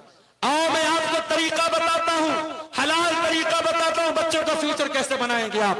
कुरान का 16वां पारा उठाओ, अल्लाह कहता है हजरत मूसा अलैहिस्सलाम और हजरत खजिर अलैहिस्सलाम दोनों एक गांव से गुजरे, एक बस्ती से गुजरे। गांव वालों से उन्होंने खाना मांगा, गांव वालों ने खाना देने से इनकार कर दिया। अब दोनों बेचारे मायूस होकर के बैठे। वहां पे इन दोनों ने एक दीवार देखी, जो दीवार गिरने वाली थी, तो हजरत खजिर खड़े हुए और दीवार को खड़े होकर के सीधा कर दिया। काला लौ शीता लतकस्ता अलैहि अजरा, हजरत मूसा ने कहा कि ऐ खजिर, आपको ये दीवार अगर ठीक करना था तो कोई पैसा तय कर लेते, कोई उजरत तय कर लेते, फिर दीवार ठीक करते। हजरत खजिर ने जवाब दिया कि मैंने दीवार क्यों ठीक की। फरमाया व अम्मल जिदारु फकाना लिगुलामैनी यतीमैनी फिल मदीनति व काना तहतहु कंजुल लहुमा व काना अबूहुमा सालिहा। ऐ मूसा, वो दीवार दो यतीम बच्चों के मकान की दीवार थी और दीवार गिरने वाली थी, और दीवार के नीचे उन बच्चों के बाप ने खजाना छुपा के रखा था। अगर दीवार गिर जाती, खजाना सामने आ जाता और गांव के लोग लूट के लेके चले जाते। तो चूंकि उन यतीम बच्चों का बाप नेक था, बाप नेक था तो अल्लाह ने मुझे हुक्म दिया कि मैं दीवार को ठीक कर दूं, ताकि बच्चे कल जब जवान हो जाएं तो अपने खजाने, अपने बाप के दबाए हुए खजाने को हासिल करें। इस आयत की तफसीर में अल्लामा इब्ने कसीर रहमतुल्लाह अलैह ने अब्दुल्लाह इब्ने अब्बास का कौल नकल किया है। अब्दुल्लाह इब्ने अब्बास कहते हैं हुफिज़ा बिसलाह अबीहिमा, उन दोनों यतीम बच्चों के माल की हिफाजत उनके बाप की नेकी की वजह से हुई। बाप नेक था, बाप मुत्तकी था, बाप दीनदार था, अल्लाह ने बच्चों के माल की हिफाजत की। मेरे भाई, आप हलाल तरीके से अपने बच्चों को जो बना के देंगे, जमीन दे देंगे, जायदाद दे देंगे, बैंक बैलेंस दे देंगे, अगर आप दीनदार हैं, अगर आप मुत्तकी हैं, अगर आप परहेजगार हैं, इंशाअल्लाह आपके बच्चों को अल्लाह ज़ाय नहीं करेगा, आपके माल को अल्लाह ज़ाय नहीं करेगा, आपके बच्चों की अल्लाह हिफाजत करेगा। और हमें से बहुत सारे लोग 40 साल के हो चुके होंगे। जब इंसान 40 साल का हो जाता है, आमतौर से औलाद वाला होता है, औलाद भी बड़ी होने लगती है। जो लोग 40 साल के हो चुके हैं उनको दो बात मैं बताता हूं। पहली बात, एक तजर्बे की बात बता रहा हूं। 40 साल तक जो आदत इंसान की छूट गई वो छूट गई। जो 40 साल के बाद की भी जो आदत लगी है वो जल्दी छूटने वाली नहीं। जिन मर्दों के अंदर नजरों की बेहयाई पाई गई 40 साल की उम्र तक, वो बुढ़ापे में कब्र में पैर लटकाने तक देखा गया कि वो उस लानत में, उस लत में शामिल है। ये तजर्बे की बात बता रहा हूं आपको, लोगों से सुना भी है और मुशाहदा भी है कि इंसान की उम्र का ये जो 40 साल का जो टाइम है, ये बड़ा खास टाइम है। यहां से इंसान अब इतना पागल भी नहीं है, इतना जज्बाती भी नहीं है कि जो चाहे उल्लू बना दे, और इतना बूढ़ा भी नहीं हुआ है कि कमजोर हो गया, ख्वाहिशात तो है अभी उसके अंदर। 40 साल का इंसान मैच्योर होता है, 40 साल की औरत मैच्योर होती है। अगर 40 साल का मर्द गलत कदम उठा रहा है, 40 साल की औरत गलत कदम उठा रही है, तो वो ये नहीं कह सकते कि हमने जज्बात में आके उठा दिया। नहीं, जज्बात में 18 साल का लड़का लड़की जा सकते हैं, 40 साल वाला नहीं जा सकता है। अब जज्बात की उम्र निकल गई, अब तुम मैच्योर हो चुके हो, पुख्ता हो चुके हो। हत्ता इज़ा बलग अशुद्धहु व बलग 40 सनतन, जब इंसान 40 साल का हो जाए, क़ाल रब्बि औज़िनी अन अश्कुरा निअमतकल्लती अनअमत अलैया। अब कुरान एक दुआ सिखा रहा है। जितने लोग 40 साल के हो गए वो इस दुआ को खास तौर से याद कर लें और इसको पढ़ा करें। रब्बी औज़िनी अन अश्कुरा निअमतकल्लती अनअमत अलैया, ऐ मेरे परवरदिगार, तू मुझे तौफीक दे कि मैं तेरी नेमत का शुक्रिया अदा करूं, जो नेमत तूने मुझको नवाजी है और मेरे वालिदैन को नवाजी है। देखिए, जब आप 40 साल के हो, इसका मतलब कि आपने जिंदगी का 2/3 हिस्सा गुजार दिया। इस उम्मत की एवरेज उम्र 60 से 70 साल के बीच। अगर आप 40 साल के हो गए, इसका मतलब कि आपकी जिंदगी की शाम हो चुकी है, अब दिन ढलने वाला है। तो अब अल्लाह का शुक्र अदा कीजिए कि ऐ अल्लाह, जवानी मैंने देख ली, बचपन मैंने देख लिया, शादी मैंने कर ली, बच्चे मेरे हो गए। ऐ अल्लाह, तेरा शुक्र है जो तूने मेरे ऊपर किया है, और जो नेमत तूने मेरे वालिदैन पर की है उसका भी मैं शुक्र अदा करता हूं।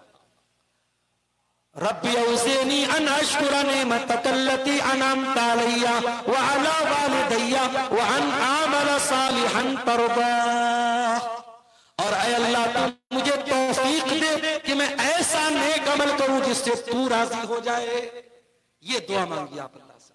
40 साल के बाद ये दुआ मांगी, ऐ अल्लाह, नेक अमल की तौफीक दे।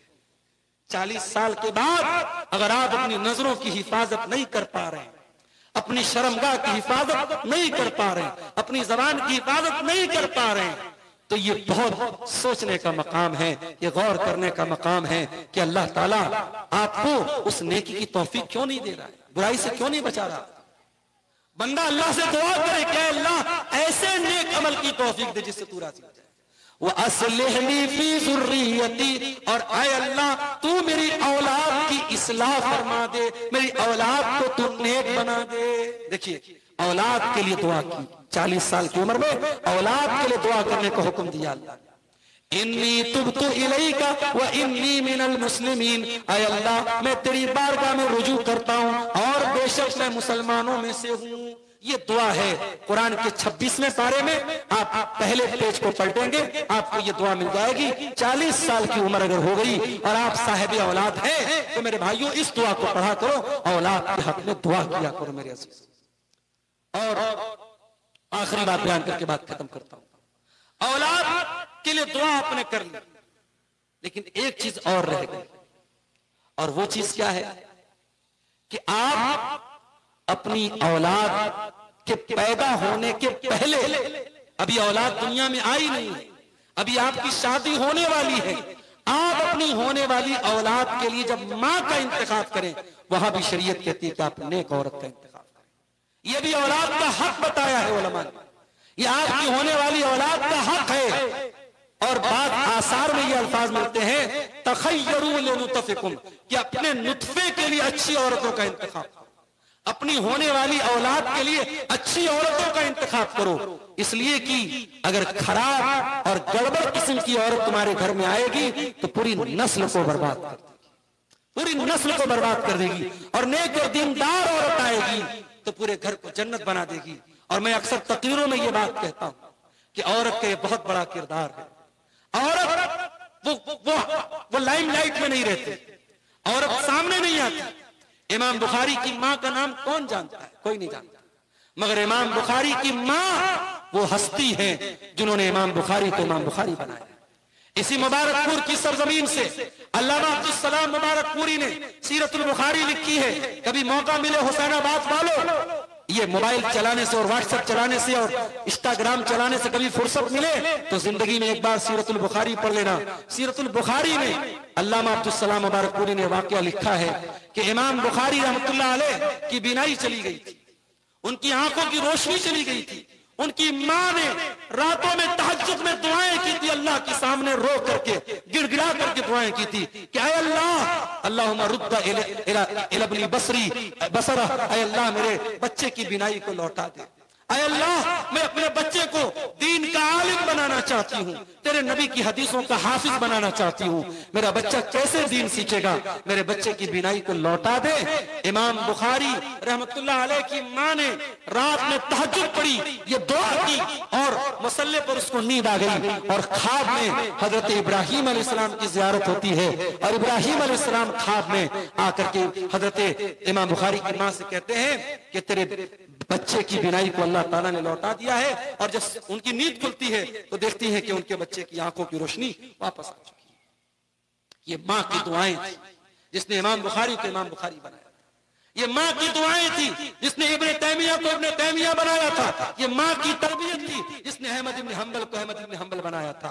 इसलिए मेरी माँ और बहनों, आपसे कहना चाहूंगा, जब आप मां बने अपनी जिम्मेदारी को समझे, एक फिक्रमंद मां बने। जिस तरीके से बच्चों की फिक्र मां को होती है, मेरा बच्चा कैसे मोटा हो जाए, कैसे तंदुरुस्त हो जाए, कैसे बीमारी से बच जाए, ऐसे इस बात की चिंता करो मेरी माओ, मेरी बहनों, अपने बच्चों के बारे में कि मेरा बच्चा कैसे दीनदार बने, मेरा बच्चा कैसे कुरान और हदीस का आलिम बने। और अगर इस राह में आपको तकलीफें उठानी पड़े तो उठा लो, मगर बच्चों की तरबियत पर मेरे भाइयों इन्वेस्ट करो। और आज अगर अपने बच्चों की तरबियत पर आपने मेहनत की, इंशाअल्लाह कल जब आपका बुढ़ापा आएगा, अगर आपकी तरबियत अच्छी है, वो बेटा अगर दीनदार आपने बनाया है, अपनी माँ को कभी छोड़ के न जाएगा, अपने बाप को कभी छोड़ के न जाएगा। आपके बुढ़ापे में वो बच्चा आपकी खिदमत करेगा और कुरान की सायत पर अमल करेगा। इम्मा यबलुगन्ना इंदकल किबरा अहदुहुमा औ किलाहुमा फला तकुल लहुमा उफ्फिन, जब तुम्हारे माँ बाप में से कोई एक या दोनों बूढ़े हो जाए तो उनको उफ भी मत कहो, वकुल लहुमा कौलन करीमा, उनसे अदब से बात करो। मेरे अजीजों, मेरे भाइयों, अपनी फैमिली को जहन्नम की आग से बचाने के ताल्लुक से ये चंद अहम बातें मैंने आपके सामने रखी हैं। आखिर में ये अर्ज करूंगा कि हम सब चूंकि अपने अपने परिवार से जुड़े हैं, हम सब किसी न किसी फैमिली के मेंबर हैं, तो ये हमारी तकरीर हम सब इसको सिर्फ सुन करके न जाएं, इस पर हम अमल करने की कोशिश करें। जो बाप है वो एक अच्छा जिम्मेदार बाप बने, जो बेटा है वो एक फर्माबरदार और दीनदार बेटा बने, जो माँ है वो एक जिम्मेदार माँ बने, जो बेटी है एक फर्माबरदार और नेक बेटी बने। जमाने की जो बुराइयां हैं इनसे अपने दामन को हम बचाने की कोशिश करें। मैं ये भी जानता हूं आसान नहीं है, ये जितनी बातें मैंने बयान की है, तकरीर कर देना आसान है, आपका सुन लेना आसान है, मगर अमली मैदान में जब हम समाज में जीते हैं, जब रियल लाइफ में हम जीते हैं, तो बहुत सारे मसाइल भी हमारे सामने आते हैं। और यही वो दौर है मेरे भाई जब हमारे दीन की आजमाइश का दौर है, ये फितनों का दौर है। अब अभी आपने शेख परवेज साहब की तकरीर में फितनों पर बहुत सारी बातें सुनी। फितनों के दौर में इन फितनों से अपने परिवार को बचाना ये बहुत मुश्किल है, लेकिन अगर आपने बचा लिया तो इंशाअल्लाह यही आपकी आखिरत की कामयाबी का जरिया बनेगा। अल्लाह के प्यारे नबी फरमाते हैं, याती अलन्नास ज़मानुन, एक जमाना लोगों पर ऐसा आएगा, अल मुतमस्सिकु बिदीनिही कल काबिज़ अलल जमरी, कि दीन पर अमल करने वाला इतना मुश्किल दौर उसके लिए आ जाएगा जैसे हाथों में अंगारा लेने वाला। आज कोई नौजवान लड़का अगर अपने माँ बाप से कह दे कि मैं बारात लेके नहीं जाऊंगा, मैं जहेज नहीं लूंगा, तो सबसे पहले माँ बाप उसका मजाक उड़ाते हैं कि ये कौन सी बात हुई। रस्मों रिवाज के खिलाफ अगर कोई लड़का आवाज उठाए, सबसे पहले उसके घर वाले उसके खिलाफ हो जाते हैं। शौहर अगर दाढ़ी रख ले, दीनदार बन जाए, तो बीवी उसका मजाक उड़ाती है। लेकिन मेरे भाइयों, उसूल याद रखिए शरीयत का, ला ताअत लिमखलूकिन फी मासियतिल खालिक, अल्लाह को नाराज करके हमें दुनिया में किसी की इताअत और फरमाबरदारी नहीं करना है। दुनिया नाराज हो जाए तो हो जाए, हमें अल्लाह को राजी करना है, और उसी को राजी करने के लिए हम पैदा हुए हैं। कुल इन्ना सलाती व नुसुकी व महयाया व ममाती लिल्लाहि रब्बिल आलमीन, मेरी नमाज, मेरी कुर्बानी, मेरा जीना, मेरा मरना सब अल्लाह के लिए है। आज का ये प्रोग्राम जिन भाइयों की मेहनत से मुनक्किद हुआ है और जिन्होंने जिस तरीके से भी इस प्रोग्राम में हिस्सा लिया है, हम उनके हक में भी दुआ करते हैं, अल्लाह उनकी इस कोशिश को कबूल फरमाए। अल्लाह मजीद हुसैनाबाद के इस इलाके को अल्लाह चाहिए, अल्लामा सफीउर रहमान मुबारकपुरी का इलाका है, ये बड़ी इल्मी सरजमीन है और बड़े जमात की बड़ी नेक शख्सियात का ये इलाका रहा है। अल्लाह इस इलाके को खैर बरकत का गहवारा बनाए। रब्बुल आलमीन हमें मजीद अपने दीन के लिए मेहनत और कोशिश करने की तौफीक अता फरमाए। रब्बुल आलमीन हमें कहने सुनने से ज्यादा अमल की तौफीक अता फरमाए। हमारी माँ बहनों के अंदर, हमारे नौजवान भाइयों के अंदर जो भी खराबियां हैं, अखलाकी बिगाड़ है, अल्लाह उन सब से हमको नजात अता फरमाए। जो हमें बीमार हैं, अल्लाह उनको शिफाए कामिल आजिल अता फरमाए। एक खातून की तरफ से ये रिक्वेस्ट आई है कि वो बहुत परेशान है, उन्होंने स्पेशल दुआ की दरखास्त कराई है। मैं नहीं जानता वो कौन सी खातून है। जितने लोग भी परेशान हाल है, मुसीबत ज़दा है, किसी भी किस्म की ज़हनी और जिस्मानी तकलीफ में है, अल्लाह उनकी तकलीफों को, उनकी परेशानियों को दूर फरमाए।